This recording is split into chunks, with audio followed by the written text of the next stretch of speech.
So Ben Shapiro has joined in with the chorus of other folks on the right, sounding the alarm over this unprecedented challenge against Trump. And man, it's amazing, because what you often find with these highly partisan, highly tribal commentators is you don't have to look that far back to see them saying the exact opposite thing. And so this is what we have right here. I mean, he gets stone cold busted on the most rank hypocrisy of all time. So this is what he tweeted on August 15th in reaction to the new Trump charges. He says, "Whatever you think of the Trump indictments, one thing is for certain. The glass has now been broken. Over and over again, political opponents can be targeted by legal enemies. Running for office now carries the legal risk of going to jail on all sides." And he actually goes on to say it more explicitly right here. Let me play some of this for you guys. When we say that it's outrageous, it is. It also means that the glass has now been broken. So what we're about to see next is what we're about to see next is Republican DAs all over the country start to indict people like Joe Biden for things like racketeering and corruption as vice president of the United States. Once the glass has been broken, it cannot be unbroken. The glass has now been broken. The predictable result of this is not that Donald Trump gets elected president. The predictable result of this is that lawfare now becomes the way that political opponents go after each other on the regular in the United States. Let me just pause on that point to say, oh, you're worried about lawfare. Lawfare was what Trump tried to do to stay in power. That was lawfare. The fake electors was lawfare. He brings it up because it's like, well, the guy committed crimes, and so now we're going to go after him for committing said crimes. And he's like, well, that's lawfare. No, the lawfare was before that, and Trump started it. Remember, Donald Trump, it was considered wildly out of the bounds of propriety when Donald Trump said to Hillary Clinton that if he was elected president, she would be in jail. You remember he said this during a debate. She said, well, what would you even do if you're president? Like, if I were president, you'd be in jail. And then he didn't do anything about it. And a lot of people, myself included, thought, well, that's probably good. We actually don't want people persecuting their political opponents. Oh, hold on. You're telling me if I go back, I won't find clips of Ben Shapiro saying or implying Hillary Clinton should be locked up because she's a criminal? Really? Now you're pearl clutching and say, oh, of course I was against the lock her up stuff. It was like a cornerstone of his campaign, and everybody on the right was on board with it. By the way, not for nothing, I also thought, based on the investigation, based on, when Comey gave his press conference and went through everything Hillary Clinton did vis-a-vis her emails and other things, I was like, I don't know, man. It sounds like you're saying she committed all these crimes, but at the end of it, you're saying, and we're not going to charge her. So even I was like, yeah, she's a criminal. We don't even need to get into the private email stuff or whatever. To me, it's like there's many other things that she did. The Clinton Foundation was a giant pay-to-play corrupt scheme. The whole point of it was bribery. Yeah, that seems criminal to me. Never mind the stuff about, we saw, he died, orchestrating, overthrowing Libya, the government of Libya, which then led to literal slave markets in the streets. The war in Iraq, etc. There's emails talking about how, this is going to be very profitable for people. We've covered them on the show. She is a criminal, Ben. She is. And I'm on the left, and I'm saying that. And now all of a sudden you're pearl clutching like, I said back then it's not good to go after political opponents. When that would clearly have Democrats all over the country, from Manhattan to now Georgia to Washington, D.C. to Florida, going after their political opponents. That is not a bell that can be unrung. Get ready for Republicans to do the exact same thing as soon as they have the power and the grounds to do so. I said the same thing about this investigation into Hunter Biden. If you could find corruption, bribery, and if you could link it to Joe Biden, I'm your Huckleberry. Good. I'm glad we opened the door into investigating these people for corruption, because guess what? They're almost all corrupt. And maybe if we crack down on that corruption, maybe in the future, our leaders won't be so corrupt. But he's making the opposite argument. Oh my God, if you go after people in power, this is like a banana republic, and no, the real precedent I'm afraid of is always letting our elites get away with all these crimes. That's what I'm afraid of. Now, Ben Shapiro's comments are super clear vis-a-vis criminally charging presidents or former presidents.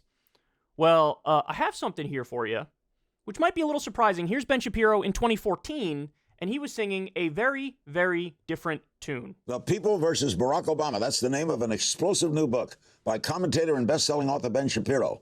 Has the Obama administration acted like a criminal cabal, as Shapiro alleges? And if so, is criminal prosecution of a sitting president the answer in lieu of impeachment? Ben Shapiro is here to make the case on this edition of Politicking. Welcome to Politicking. I'm Larry King. He's editor-in-chief of Breitbart News and a New York Times best-selling author. His latest book, The People versus Barack Obama, The Criminal Case Against the Obama Administration, is out right now. He wrote a book on how we should criminally charge Barack Obama. But this is going to get even juicier, man.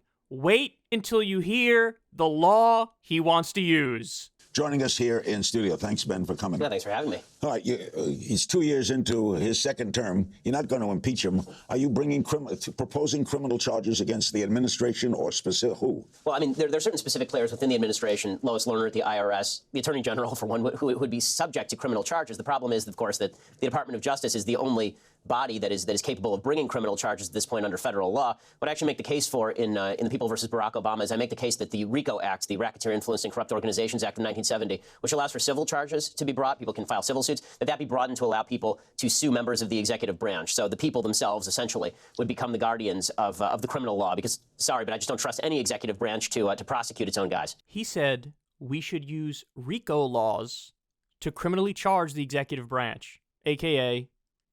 Obama. RICO laws. That is exactly the statute that's being used to go after Trump in Georgia.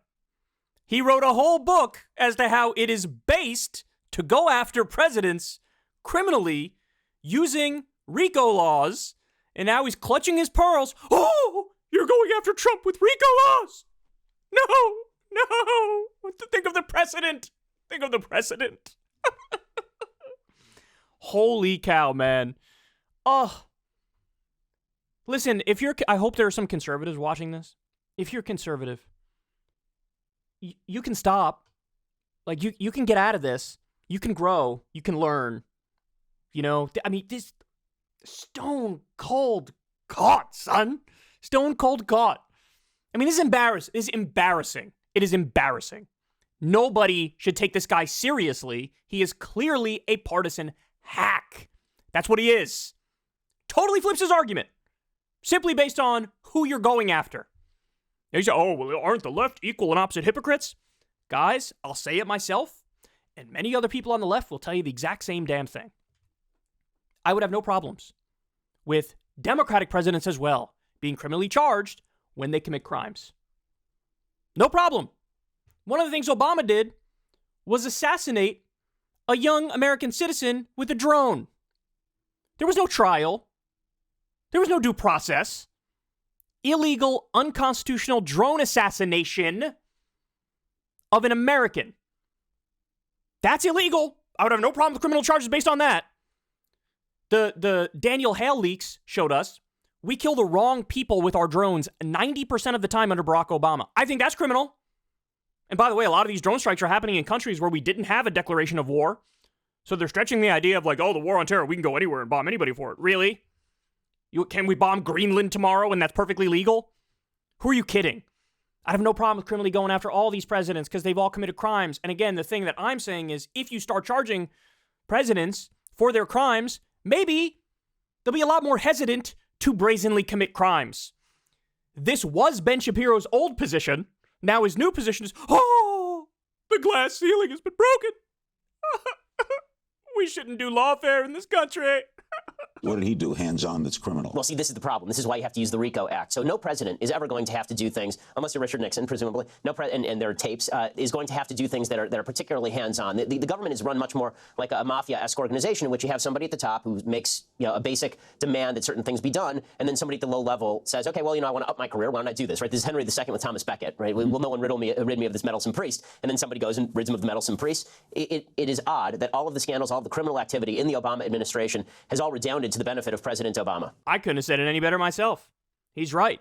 That's the whole point of the RICO laws. If you want to go after a cartel or a mafia or any sort of organized criminal unit, what happens is usually there's somebody at the top who's calling the shots, but they make it so that they never actually directly commit the crimes. They just order the committing of the crimes. And so in that instance, you go after all the low-level people, you get some of them to flip on the higher-ups in the organization, and you try to nab the boss. Yeah, Obama was not the one pressing the button on those drones, killing all those innocent civilians overseas. But is he liable for it? I would argue absolutely. It's his policy. This was the correct take from Ben Shapiro. Now, I'm sure in the details and the specifics, the stuff he would want to go after Obama for are not the real crimes. I think the details matter. I think you should go after him on the real crimes. But at the end of the day, this is the correct argument. Now he's pearl clutching and saying, "Oh my God, we can't do this. This is crazy. There's no going back from this. You can't unbreak the glass once you break it. And now it's going to be chaos, and we're going to be like a third world country." How mighty, mighty convenient. Even a Republican president who Ben Shapiro doesn't particularly like, he becomes a colossal partisan hack for. Hey y'all, do me a favor and like and subscribe. It helps out big time in the algorithm. Click the bell as well for notifications when videos drop, and watch that video on screen right now. You know you want to.